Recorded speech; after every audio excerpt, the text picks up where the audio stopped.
SureLockIt.com.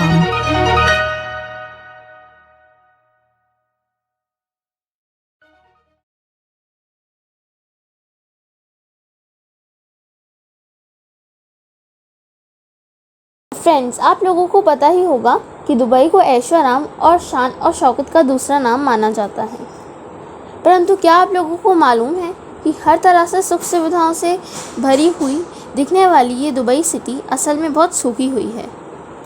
Actually में Dubai पूरा रेगिस्तान में बसा हुआ है, जिसके कारण पीने के पानी का कोई भी प्राकृतिक स्वरूप मौजूद नहीं है और इसलिए दुबई पीने के पानी का इंतज़ाम करने के लिए एक टेक्नोलॉजी का यूज़ करती है। और आज हम इस वीडियो में आप लोगों को यही बताने वाले हैं कि दुबई इस टेक्नोलॉजी की मदद से पानी का इंतज़ाम कैसे करती है, और साथ में हम आपको ये भी बताएंगे कि आने वाले समय में ये टेक्नोलॉजी हमारे भारत में बहुत बड़ा खतरा कैसे बन सकती है। अगर आप लोगों को इस टेक्नोलॉजी का नाम पता है तो कमेंट्स में ज़रूर लिखिएगा, नहीं तो वैसे भी मैं आपको आगे की वीडियो में इस टेक्नोलॉजी का नाम बताऊँगी। तो चलिए अब हमारी इस मज़ेदार वीडियो को स्टार्ट करते हैं। दोस्तों, दुबई एक बहुत बड़ी सिटी है। इस सिटी को बहुत अट्रैक्टिव और महंगा माना जाता है, बट ऊपर से खुशहाल और संपत्ति दिखने वाली ये शहर अंदर से बहुत सूखी हुई है। एक्चुअली में ये पूरी रेगिस्तान के ऊपर बसी हुई है। यहाँ पानी का एक बूंद भी बहुत मुश्किल से मिला जा सकता है और यहाँ पे बारिश भी बहुत कम होती है। इसी कारण दुबई की पानी की समस्या को हल करने के लिए ये काफ़ी नहीं है।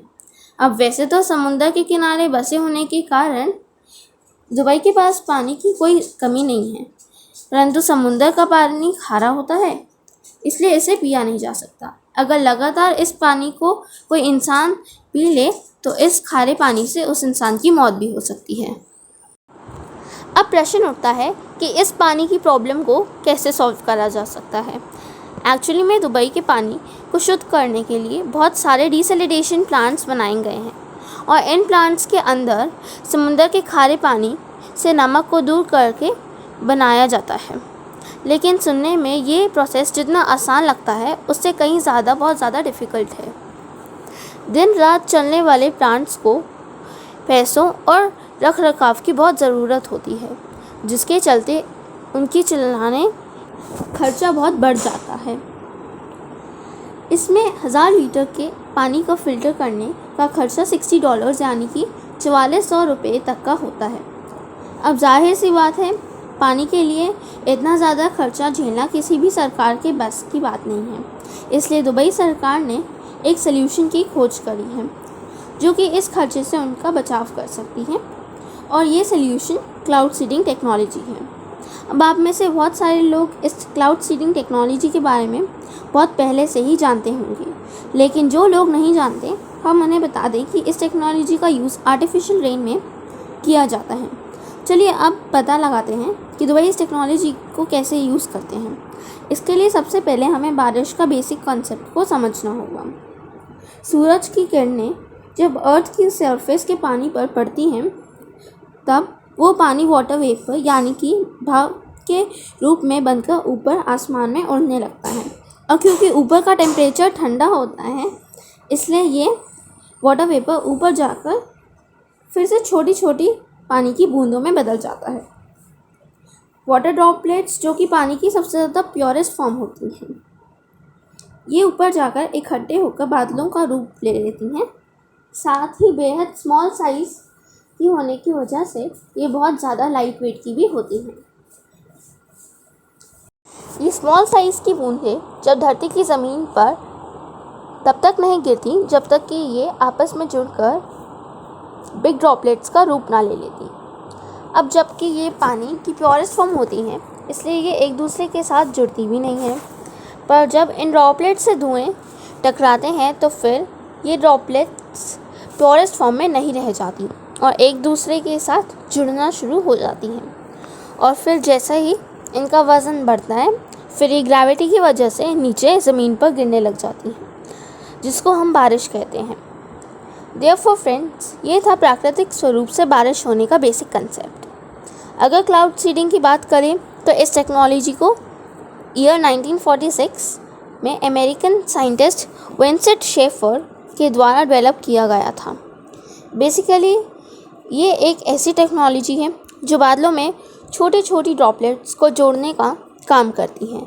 और जैसे हमने आपको बताया कि जब ये वाटर ड्रॉपलेट्स जोड़ने लगती हैं तो ये ग्रेविटी की वजह से ज़मीन पर गिरने लगती हैं।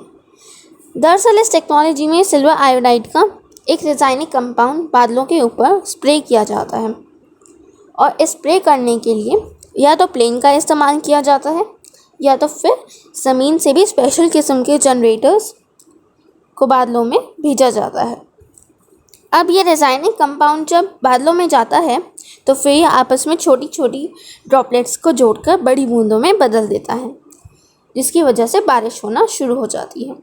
और इसलिए हम ये भी कह सकते हैं कि क्लाउड सीडिंग एक ऐसी टेक्नोलॉजी है जो बारिश करने के लिए फोर्स करती है। और इस टेक्नोलॉजी का इस्तेमाल हमेशा सफलतापूर्वक ही हुआ गया है और आज इसकी मदद से सिर्फ बारिश ही नहीं बल्कि आर्टिफिशियल रूप से बर्फ़बारी भी करना संभव हो चुका है। तो चलिए दोस्तों, अब हम बताते हैं कि दुबई क्लाउड सीडिंग का इस्तेमाल किस तरह से करता है। दरअसल दुबई सरकार ने हज़र के पहाड़ों में हट्टा नाम का एक डैम बनाया है और फिर जब समुंदर से उठने वाले बादल हज़र के पहाड़ों में जाते हैं तब दुबई उन बादलों में क्लाउड सीडिंग करता है। और जब इस क्लाउड सीडिंग से पहाड़ों में बारिश होती है तो बारिश का वो पानी पहाड़ों से नीचे बहते हुए समुद्र में जाने के बजाय हट्टा डैम के अंदर जमा हो जाता है।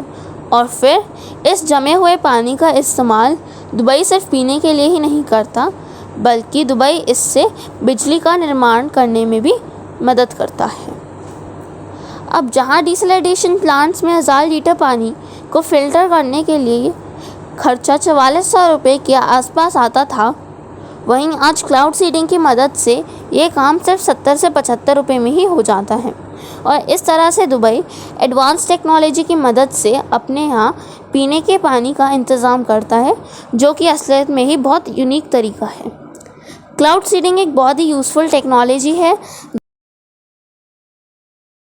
ईयर 1955 और 1975 के बीच लड़े गए वियतनाम युद्ध में अमेरिका ने वियतनाम के खिलाफ क्लाउड सीडिंग टेक्नोलॉजी का इस्तेमाल एक हथियार के रूप में किया था। एक्चुअली में अमेरिका की मिलिट्री मॉनसून के सीज़न के दौरान वियतनाम के बादलों में क्लाउड सीडिंग करते थे, जिससे कि वहाँ पर बहुत तेज़ बारिश आने की वजह से भयंकर बाढ़ और बहुत सारी समस्याएं बढ़ जाती थीं। और इस बाढ़ की वजह से सारे रास्ते बंद हो जाते थे, जिससे कि वियतनाम की मिलिट्री की सप्लाई भी पूरी तरह से ठप पड़ जाती थी। अमेरिका ने अपने इस ऑपरेशन कोपाई नाम दिया था। अमेरिका इस हथियार का निशाना सिर्फ वियतनाम के सिपाहियों को ही बनाना चाहता था, परंतु इसके प्रयोग से बहुत सारे बेगुनाह लोग भी मारे गए थे।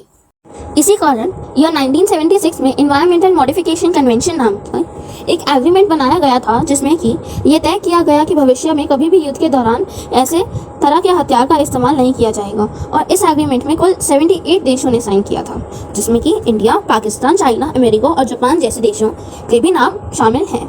अब आखिर में हम बात करते हैं कि क्लाउड सीडिंग टेक्नोलॉजी इंडिया के लिए नुकसान में कैसे साबित हो सकती है।